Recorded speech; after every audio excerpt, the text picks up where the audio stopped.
My people are throwaway correct salute. Now, good morning, good afternoon, good evening, depending wherever you don't watch my video from. No be only me go see this, hear this. I beg. Make una farabale watch this video. It be like say the Emilio con support. I don't know who George Galloway will be. We go call in George Galloway show. Hey, they tell and say make him stop to the criticize Emilio con. He should be make una see baptism of fire where George Galloway give him. Or my be like say no who George Galloway. Person will be say where we dey so wetin they use our MPIC, the prime minister before even enter their matter self, then they resign. Talkers of you where enter matter.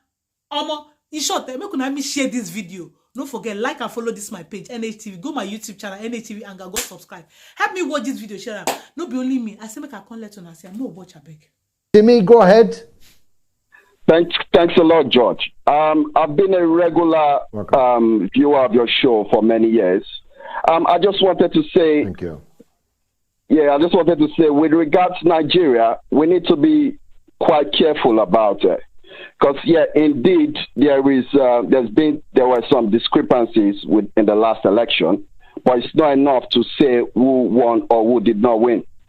I would just like to say opposition to the current president has led to a lot of spike of violence against his ethnic group, the Yoruba people. And this is where we need to be careful as to how people frame the problems they have with the president. Because at the moment, if care is not taken, the way a lot of independent journalists, so to say, are framing these things up, it might lead to another brutal ethnic clash. And as you know, my country experienced a civil war in 1967 between the then breakaway Biafra region and the rest of the country. I'm afraid we might be heading in that direction again. So I would like you to please take a step back and actually review the dynamics to the last election. Because we can't say for sure that Peter Obi won that election. A lot of, we do vote on the basis of religion and ethnicity, but most Nigerians are Muslims, and we voted for Bola Ahmed Tinubu. Whatever problems people have with him is fair, but he's the person most of us voted for. And I think the more people are going after him on a personal level, as against going for INEC, which is the body responsible for elections, civilians from my ethnic group are being targeted. And I just called because I've seen a lot of conversations surrounding him, and I want you to be aware of the risk he poses on the ground. Thank you. Well, look, there's no question of me taking a step back. I'm merely hosting a show in which all kinds of people are invited. Every 5 minutes, I invite everyone to call the show to give their point of view. And you just have, very succinctly indeed, you have taught me something. I had absolutely no idea that Tinubu was from the Yoruba people. That's the only good thing about him. And my contempt for him has zero to do with the fact that he's a Muslim and zero to do with the fact that he comes from the Yoruba people.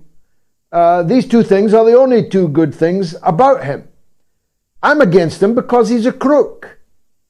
I'm against him because he's a thief.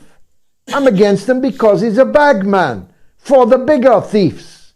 In Chicago, Illinois, I'm against him because he forged his election papers. I'm against him because INEC forged his victory in the election. Am I supposed to turn a blind eye to all these things because he's a Muslim, because he's a Yoruba, because this may lead to ill feeling to his people? When I express my contempt for Rishi Sunak, I'm not hating on Indian Hindus.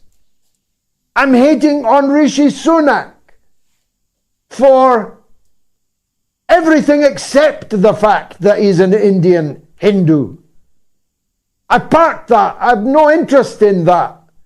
I'm against Sunak for a whole range of other reasons. I'm against Tinubu for a whole range of other issues. Now, I invite all points of view to enter this debate over Nigeria. If we had a Moats Africa, we could do it exclusively every week on that show tailor-made for the African audience. But we don't have that, so we can't talk about Nigeria every single week, every single show.